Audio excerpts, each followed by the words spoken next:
One of the file formats that's been around for the longest time when it comes to web design is the GIF format.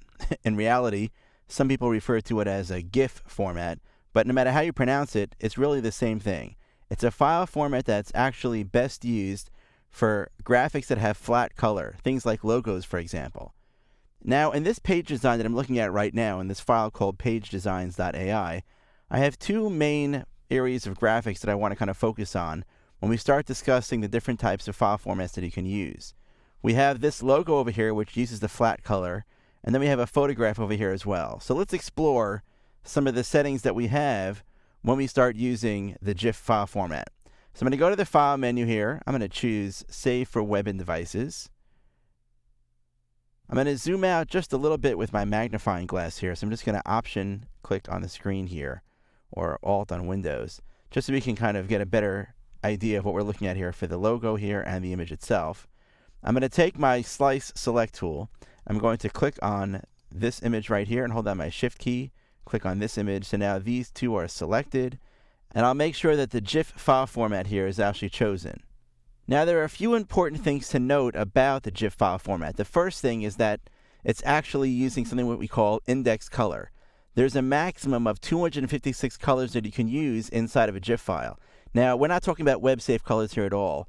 You can actually mix and match any colors that you want, but a single GIF file can only contain a maximum of 256 colors. And in fact, this is the primary reason why it doesn't really work that well for images.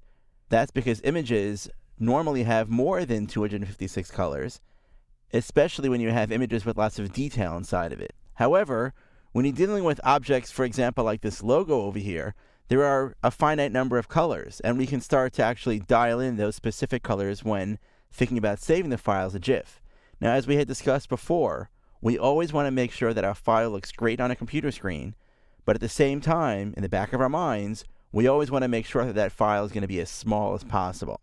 Now, because a GIF file can contain a maximum of 256 colors, it doesn't mean you need to have all of those 256 colors. In fact, the fewer number of colors that you store inside of a GIF file, the smaller the file size of that GIF file.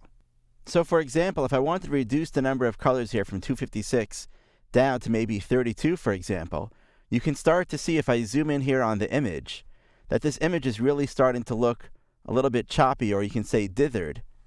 Let me go ahead and change to my hand tool here. And you can see over here in the sky, we're starting to see some artifacts or detail. However, if I kind of move here to the logo itself, it still looks nice, clean, and sharp. In fact, if I go here back to this one and I change it back to maybe 16 colors, or let's do something a little bit extreme and go to 8 colors, I can really start to see where there's a difference between my original nice, clean image over here and how these dots are starting to appear, the dithering pattern, which really makes the image look not so hot. However, again, even though I've gone down to 8 colors, if I look at this file over here, I can see this dithering in some of the colors, but some of the colors appear solid. So I would go to maybe something like 16 colors, or maybe 32 colors, and now I'd really start to see that the image itself is still looking great. So now that we have a better understanding of exactly what types of images or artwork I would use for the GIF file format, let's focus on actually getting all the settings correct for this image.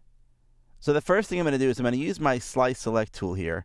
I'm just going to click on any other slice over here without holding down the Shift key. And then I'm going to click on this one to select just this one slice. I only want to work with this slice right here. Next, I'm going to switch to my 2-up view.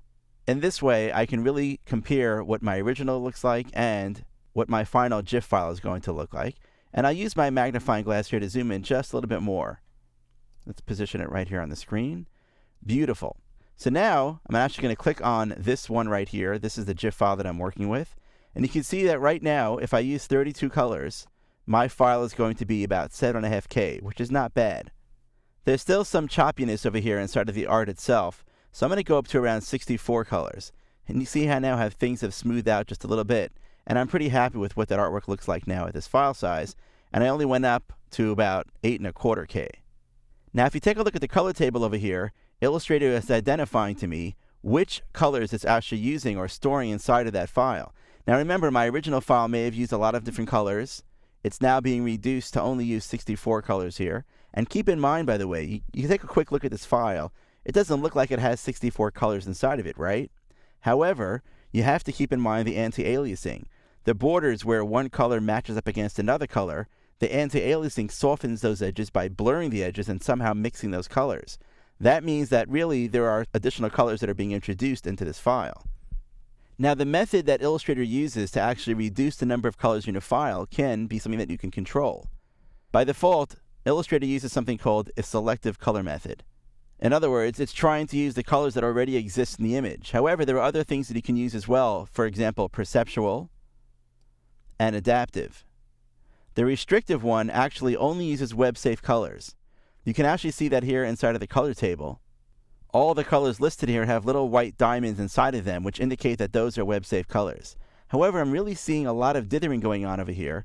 What I can do is come over here and choose no dither. In this way, I'm basically taking my original artwork and having Illustrator snap to the closest possible web-safe color. So you'll see a slight shift in color, for example, between this color of the ground over here and what I'm seeing over here. Same thing over here with these colors. So the colors are not exact, but I'm not worried about getting that dithering. 9 times out of 10, though, I'm going to use the setting that Illustrator chooses, which is the selective color method, because that usually gives me the best results. It actually keeps the original images or the original colors that are used in that file. Now, one of the most unique things about working with GIF files is that they have the ability to have transparency inside of them. However, the transparency that's used is something called 1-bit transparency. That means that we are able to take one color in our file and we're able to specify that that one color should become transparent. Now, for example, if I wanted to put this logo on a colored background, and I wanted the color of the background to kind of show through in this sky area over here, which right now is set to white, what I can do is set the white to be transparent. Now, the way that you can do that is first make sure that transparency is now checked here. Then you'd come down to the color table, select the color that you want to be transparent. In this case, it's going to be white. And then you can click on the transparency button right over here. Notice now that when this exports, that white area will now be exported as transparent. Keep in mind, however, that this file originally had a white background, which means that the anti-aliasing that was applied would kind of give you a little bit of a transition between whatever solid color this is and changing to white. In other words, if I put this on a really dark background, I might see some white fringing that happens around the edge of the graphics.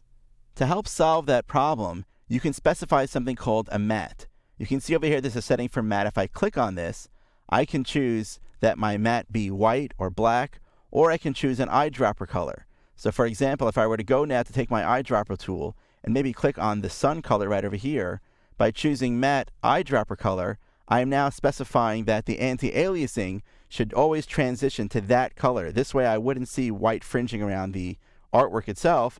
I would see the colors of the sun in that case. Perhaps more importantly, if you know in advance the color that this is going to be mapped against, for example, I know this is going on a website that's going to have a dark blue background.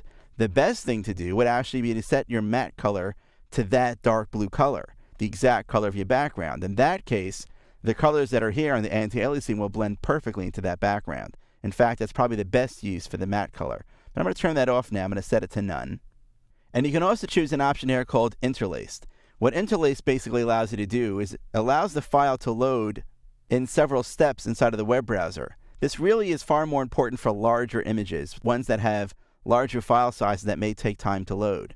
When you have the interlaced option checked, the image first appears at a very low-res quality inside of the browser, and then each pass, the image kind of reses up to full resolution so you can now see it.